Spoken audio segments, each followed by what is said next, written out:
Hello everybody, thank you for joining us for today's video. As you can see, we are missing Shara today, and she's going to miss out on talking about one of her favorite topics, probably, but We're missing the key piece here. yeah.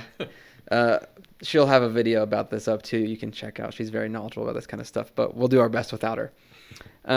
Today we want to kind of follow up with our previous videos this week and do just a little bit more of a discussion about narcissism and what it is, who experiences it, how common is it, kind of maybe dispel some of the myths around it. So, Josh, when you think about narcissism and narcissists, like, what's your experience working with people who do have narcissistic personality disorder?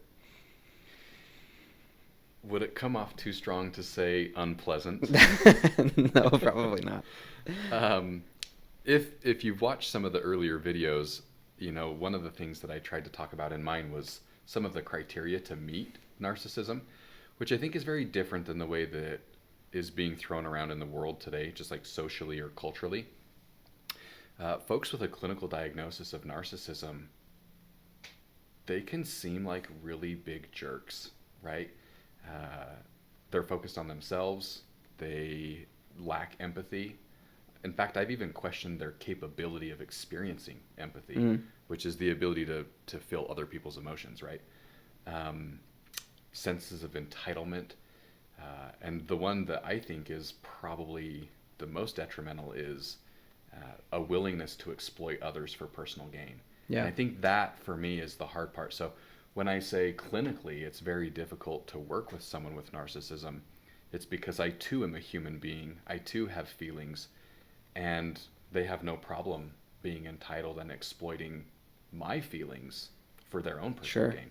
So that might be a very intense word, but it is unpleasant. Yeah. Even from my chair. It's interesting, like you said, they're big jerks, right? But I think that's like the hard part about it is at the same time, I think when you have a surface level interaction with a lot of these people, they come across as pretty charming or pretty likable, or like make a really good first impression. I think I talk about this in the video as well, but I found this research article where they talked about typically if you go on a first date with a narcissist, you will really like them at the beginning, and by the end of that, you will like them a lot less in that short period. Maybe it's a couple hours, but I think that first impression is so strong. But like you said, there's just something about it that you're like, this is not a pleasant interaction. I'm actually really glad you brought that up, because that was the one thing that I think I spaced. With narcissism, they are frequently very successful, and they're very charming, and so it's easy to want to run in their social circle. Sure. And then as time goes on, you start to question, and then they're so skilled that when you start to question, they make you think you're crazy. Yeah, the gaslighting part of it. Yeah, that's probably a great word for it. Yeah. So I hope that doesn't come off as too harsh, but that's my experience in working with narcissism, is that it is unpleasant at times. Yeah, you know? I can see that. I don't know if I have as much experience, but I do feel like I work with some people who believe their partners are narcissists, and deal with kind of the being in a relationship with someone who maybe is a narcissist. It's hard to know because I only work with the one person.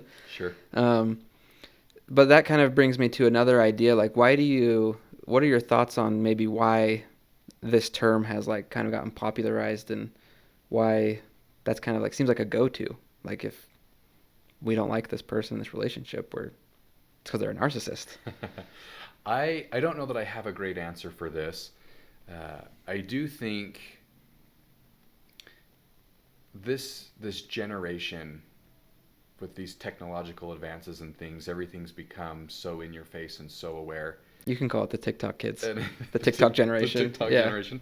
All right, the TikTok generation. They have so many more opportunities, and us older folks, yes, I'm technically a millennial, but everybody tells me I'm older than a millennial. You seem old. Yeah, I'm very old soul, just right? The older generations, I think, always think that younger generations are just doing it wrong. And so if the feedback that you get as a TikTok generation is that everything is wrong, it becomes very painful and it becomes very invalidating.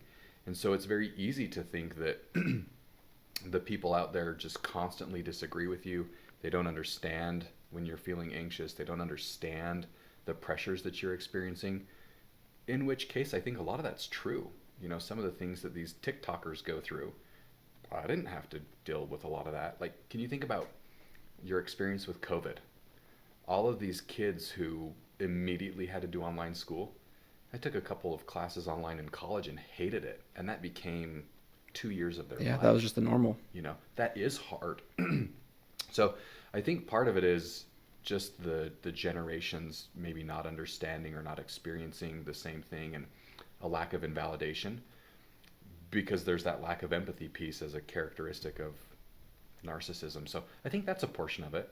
Yeah. What would you say in working with partners of it, or the few that you've had with it? Kind of my thoughts when I think of like why a lot of mental health terms have kind of become popularized more than others, right? Mm-hmm. Narcissism, OCD, anxiety, depression, like the kind of the big ones that people are to talk about is just kind of a lack of understanding of how, like what the spectrum is like of that, right? Like you might know enough to say, okay, I know a couple things that are narcissistic tendencies. So this person's got to be a narcissist. Not understanding that it is very much a spectrum, right? Someone could have narcissistic tendencies, or they could have a very mild narcissistic personality disorder, all the way to a very extreme narcissistic personality disorder. Sure. But I think a lot of people with the sheer access to information that we have online know enough to say, hey, look, this looks like narcissism. They must be a narcissist, without maybe the clinical knowledge of like what actually is required to have a diagnosis of this thing. Absolutely. Does that make sense? Mm-hmm. So knowing just enough to kind of be able to see the signs, but not maybe enough to understand when it's like a clinical issue versus maybe just someone who's got some of these characteristics. So you bring up a good point, and this is something that I didn't talk about earlier, but I think is worth warranting a discussion.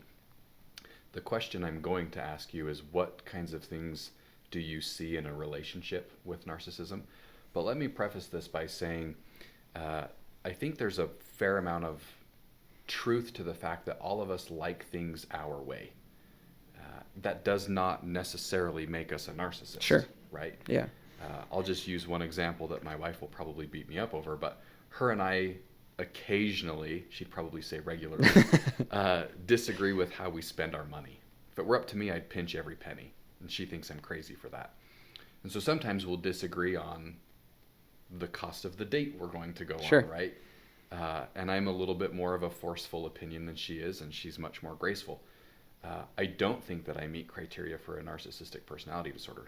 So there's a difference between being compassionate, dedicated, OCD and trauma, and narcissism. But I am curious, from a relationship standpoint, like what does that look like? What might your partners, so if you're working with, you know, a partner of someone who is narcissistic, like what do they usually say? What do they see? What does that relationship look like? I feel like the most common thing I hear is some variation of like, everyone loves my husband, or everyone loves my boyfriend, or whatever, and they like he's just really good at building relationships with people, but like between us personally, like he's just like he's not the same person. Mm-hmm. Right? I just don't get this version that everyone else gets. And I think that plays into the idea of like narcissists seek like incredible amounts of validation from other people, right? That's like a kind of the hallmark, is that sense of self-importance, and that everyone also needs to think that they're so great too. For sure. And that creates like a weird spot in your head, right? Because you're like, why is this relationship so hard? Why am I struggling? Everyone thinks he's great. Like, why can't I also think he's great? Right? Is something wrong with me? And that's when like that gaslighting starts coming in. And so I think some variation of that is kind of how I maybe start seeing these, or start having these discussions, or start seeing some of these patterns. Yeah, that's a good point. Now that you say that, I think about it, that's probably a common thing that I have seen. And again, that's why I wanted to distinguish. We all have our own desire for things the way we want them, right? And I would say the narcissism piece ends up boiling down to maybe it is never your way. And that might be something that you see in a relationship. The other thing that I would say that maybe I see, and I question if you see this or not, I alluded to this in an earlier video, but a hallmark is an ability to not experience empathy. And so there are times, for example, when I will sit in my office and a client might start crying or they're feeling very overwhelmed. A natural urge for me is to go sit on the couch next to them and put my arm around them and tell them that that would be okay, that we'll be okay, we'll get through this. I feel like oftentimes working with the partners of someone with narcissism, true definition, it's almost as if they say their spouse doesn't experience that. They may cry and cry and cry because they're fighting over money or whatever, and it's almost like their spouse is a stone wall. They just Yeah, like almost like can't comprehend uh-huh. why you'd react like that. It's almost an inability to experience Yeah. empathy. So you never get your way, your needs are not validated, and then when you feel frustrated or sad about it, it's almost like it's not even a game changer. Yeah. Yeah, I think you summarized it really well right there. Like the kind of these maybe common signs to see. But speaking of like you said, true narcissism, what do we know? Like how common is it actually? How many people are actually diagnosed with this, and how many people maybe should be diagnosed? Like, do you have any guesses or ideas? Well, I think you and I were talking about this, and I think we should throw out both of those numbers because they varied, although I think ultimately they're the same. The number that I threw out was a best estimate was because it's hard to measure. Because if you are a narcissist, you probably don't recognize that you are. Sure. So if you do a self-report, you're going to say no. So when I say I'm not narcissistic, maybe it's my wife. But the study that I read suggested that anywhere between 0.5% to 5% of the total population in the United States. Yours was a little bit different. Yeah, the one I had read suggested that it was around 7% of men and around just under 5% of women, which so is maybe fairly close, yeah. Yeah, you combine the two for a total population, and you might get right around that 4.5% to 5% range, right? Yeah. Depending on population size. And so I think that's why it's important is keeping in mind that if you are feeling as though you're not connecting with your partner, it could be any variation of things, and we probably shouldn't jump straight to narcissism. And I'm sure we'll get some heat from that, but the clinical definition is a very scary definition. Sometimes your spouse might be experiencing trauma where they're not able to connect, but that doesn't make them a narcissist. Or maybe they're in a highly depressed or anxious mood at the moment. But regardless, it's probably good to seek out some support for that. Yeah. Because if it is a narcissistic relationship, it can be a very difficult relationship. Yeah. And I think I might have mentioned it in my video earlier this week, and I'm sure Cher will talk about it in her video when she comes back. But being in a relationship with someone who is narcissistic is doable. It is possible if that's the choice that you want to make and the road you want to go down. But it will require some acceptance of limitations that your partner can provide for you, or certain needs that they just won't meet. Because, like you said, true narcissism is a serious issue. And I read it once where I really liked the way they framed it, and basically said it's rooted in their own personal pain, trauma, whatever, but it manifests as like inflicting that pain on other people. And everyone's got issues, and if you want to choose to be in a relationship with that person, it is doable. But you're going to have to make some acceptances and some hard choices about that if you want to be in that relationship and not be in pain the whole time. For sure. Or maybe you don't. Maybe you decide that's not something you're willing to do, and you just don't be in that relationship. I actually think that's a really good way to summarize this or finish up this video, because narcissism is just an outward manifestation of internal pain that somebody needs to heal from. But I also want to throw out the caution there, because I feel like I see this a lot too.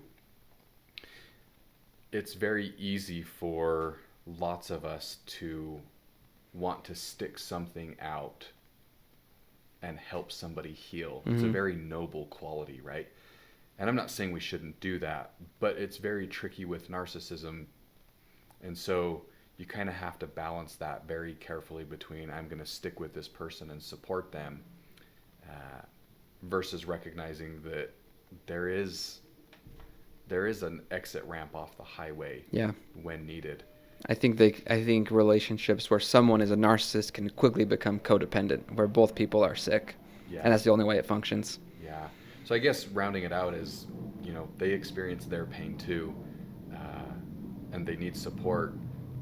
We just got to determine whether or not we're capable of giving the support they need to heal, because it's a long journey.